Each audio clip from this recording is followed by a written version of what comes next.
வணக்கம்.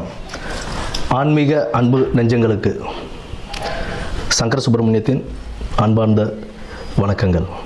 இப்போ நம்ம பார்க்க போகிறது மாசி மாதம் பற்றிய ஒரு சிறிய குறிப்பும், பின்னர் அந்த மாசி மாதத்தில் 12 ராசிக்காரர்களுக்கும் எப்படி இருக்குது அப்படின்றத பொறுத்து தான் இப்போ நம்ம பார்க்க போகிறோம்.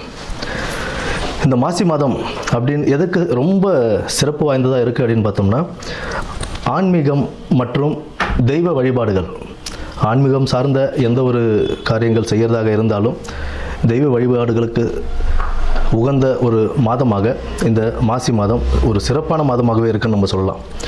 இதில் முக்கியமாக என்ன அப்படின்னு பார்த்தோம்னா, விஷ்ணுபதி புண்ணிய காலம்னு சொல்லுவோம். விஷ்ணுபதி புண்ணிய காலம் அப்படின்றது மாசி 1ஆம் தேதி, அதாவது 13ஆம் தேதி மாசி மாத பிறப்பு அன்னைக்கு நமக்கு பின்னிரவு, அதாவது விடியற்காலை அந்த 1:30 மணின்னு சொல்லுவோம் இல்லைங்களா, 1:30 மணிலேருந்து காலை 10:30 மணிக்குள்ளே விஷ்ணு பகவானை நம்ம வழிபடுறதுனால அந்த நேரத்தில் நம்ம வழிபடும் போது நம்மளுடைய 7 ஜென்ம பாவங்களும் தீரும் அப்படின்றது ஒரு நம்பிக்கையாகவே இருக்குது நமக்கு. மேற்படி செல்வ வளமும் எல்லாமே நமக்கு கிடைக்கும் அப்படின்ற ஒரு இதுவும் உண்டு. விஷ்ணு பகவானை துளசி மாலை அணிவித்து நம்ம வழிபட்டுக்கிட்டு வந்தோம். பெருமாள் விஷ்ணு துளசி மாலை அணிவித்து அந்த விடியற்காலை 1:30 மணியிலிருந்து 10:30 மணிக்குள், காலைல 10:30 மணிக்குள்ளே நம்ம வணங்கிட்டு வரும்போது நமக்கு உண்டான செல்வ வளமும் கிடைக்கும் அப்படின்றது சொல்கிறாங்க. குடும்பத்தில் ஒரு மகிழ்ச்சியும் நிலவும், இருக்கிற பிரச்சனைகள்லாம் படிப்படியாக குறைய ஆரம்பிக்கும். அதாவது இத்தனை வருடத்தில் நீங்கள் ஏகாதசி விரதம் இருந்திருப்பீங்க அப்படின்னா, அந்நிய தினத்துக்கு விஷ்ணுபதி புண்ணியகாலம் அப்படின்ற அந்த தினத்தில் நம்ம விஷ்ணுவை வழிபடும் போது எத்தனை ஏகாதசி, பல ஏகாதசிகள் விரதம் இருந்ததுடைய பலன் நமக்கு கிடைக்கும் அப்படின்றதும் சொல்கிறாங்க. அடுத்தது பார்த்தோம்னா, இந்த மாசி மாதத்திலேயே சிவராத்திரி, மகா சிவராத்திரின்னு சொல்லுவோம். மாசி மாதத்தில் வரக்கூடிய சிவராத்திரியை, அந்த சிவராத்திரி சிவபெருமானுக்கு உகந்த ஒரு தினமாக நம்ம அதை கொண்டாடிக்கிட்டு இருக்கோம், மகா சிவராத்திரியை. அடுத்து மாசி மகம், அம்பிகை ஜனிச்ச நாளாக அந்த மாசி மகத்தை நம்ம வணங்கிக்கிட்டு வரோம். அம்பிகைக்கு ரொம்ப உகந்த நாள் அந்த நாளில் தான் நமக்கு இந்த நீராட்டெல்லாம் செய்வாங்க. கடலில் போய் குளிச்சுட்டு வர்றது, இந்த மாதத்தில் அதெல்லாம் செய்யும்போது கடலில் குளிக்கிறது, ஆன்மீக ஸ்தலங்களுக்கு போயிட்டு வர்றது, இதெல்லாம் ஒரு பெரிய புண்ணியத்தையே தரக்கூடிய ஒரு மாதமாக இந்த மாசி மாதம் அவ்வளோ சிறப்பு வாய்ந்த மாதமாகவே இருக்குது. இந்த மாசி மாதத்தில் பெண்கள், திருமணமான பெண்கள் தாலி பிரித்து கோத்தாங்க அப்படின்னா அவ்வளோ விசேஷம்.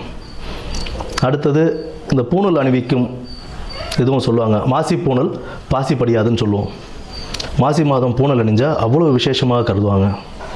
புதுசாக பூணல் போடுறாங்க அப்படின்னா, யஜ்ஞோபவிதாரணம் செய்கிறாங்க அப்படின்னா, அதுக்கு மாசி மாதத்தை மேக்ஸிமம் ஆட்கள் மாசி மாதம் தான் தேர்ந்தெடுப்பாங்க.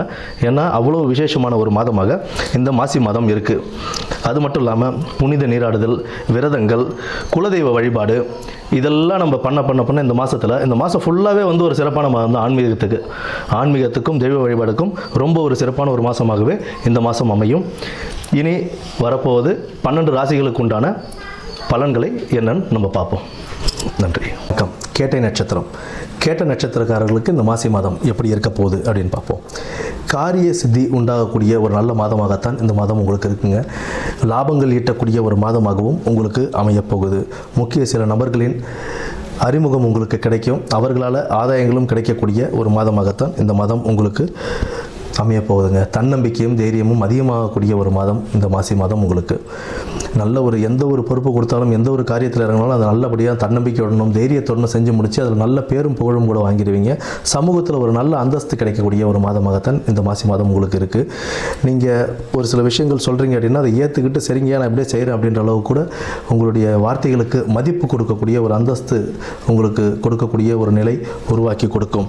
உத்தியோகத்தில் கொஞ்சம் கவனமாக இருந்து நல்லபடியாக செயல்பட வேண்டிய ஒரு கட்டாயத்தில் நீங்கள் இருக்கீங்க. நல்ல கடின உழைப்பின் மூலம் கவனத்துடனும் கவனச்சிதறல் இல்லாமல் அந்த வேலையை நல்லபடியாக முடித்து கொடுத்தீங்கன்னா பாராட்டுகளையும் பெறுறதுக்கான நல்ல வாய்ப்புகள் உண்டு. மேலதிகாரிகளிடம் அனுசரித்து செல்வது மிகவும் நல்லது. அந்த அனுசரித்து போகிறது மட்டும் இல்லாமல் வேலையை நல்லபடியாக முடித்து கொடுத்தீங்க அப்படின்னா அதுக்குண்டான பாராட்டுகளும், அது அடுத்து உங்களுக்கு வளர்ச்சிகளுக்கு, பண உயர்வு, ஊதிய உயர்வு மற்றும் பதவி உயர்வுகளுக்கு உங்களுக்கு வழிவகுக்கும் அப்படின்றதையும் எந்த ஒரு ஐயமும் இல்லை. அதனால் நல்லபடியாக அந்த வேலைகளை முடிச்சு கொடுத்து நல்ல பேரும் புகழோடு இருக்கிறதுக்கு நீங்கள் பாருங்கள். வீண் வாக்குவாதமும் தேவையில்லாத பேச்சுகளும் அவசியமில்லாத லூஸ் டாக்ஸ் இதெல்லாம் வந்து உங்களுடைய பேரும் புகழையும் கெடுக்கக்கூடிய ஒரு நிலையில் தான் இந்த மாசி மாதம் உங்களுக்கு அமைந்திருக்கு. குடும்பத்தில் அமைதி நிலவும். அந்த அமைதி நிலவரத்துக்கு நீங்கள் தேவையில்லாத அன்வான்ட் ஸ்பீச்சஸ் எதுவுமே இல்லாமல், லூஸ் டாக்ஸ் இல்லாமல் நீங்கள் பாட்டிக்கு ஃப்ரீயாக விட்டு போங்க. விட்டு கொடுப்பவர் கெட்டு போவதில்லை. நல்லபடியாக விட்டுட்டு போங்க. நல்ல ஒரு வாழ்க்கையும் அமையறதுக்கான ஒரு நல்ல மாதமாகத்தான் இந்த மாதம் உங்களுக்கு இருக்குது. துர்க்கை அம்மன் வழிபாடு உங்களுக்கு இந்த மாதத்தில் நல்ல ஒரு முன்னேற்ற பாதைக்கு வழிவகுத்து கொடுக்கும். நன்றி, வணக்கம்.